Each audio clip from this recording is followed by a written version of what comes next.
بسم اللہ الرحمن الرحیم۔ سورہ فرقان آیت نمبر 17 سے 19 میں اللہ فرماتا ہے، اور جس دن قیامت برپا ہوگی، اللہ ان مشرک لوگوں کو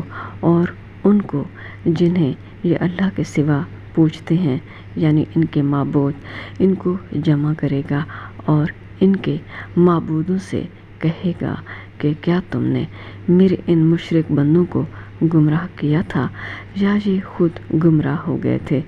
وہ معبود کہیں گے، یا اللہ تو پاک ہے، ہمیں یہ بات شایع نہیں تھی کہ تیرے سوا اوروں کو دوست بناتے، لیکن تو نے ہی ان کو اور ان کے باپ دادا کو برتنے کو نعمتیں دی، یہاں تک کہ وہ تیری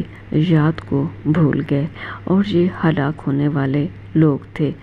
تو کافرو، انہوں نے تو تم کو تمہاری بات میں جھٹلا دیا، یعنی اے مشرک لوگو، تمہارے ان معبودوں نے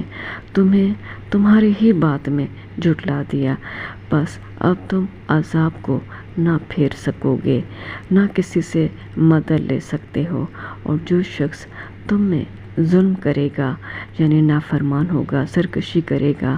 ہم اس کو بڑے عذاب کا مزہ چکھائیں گے۔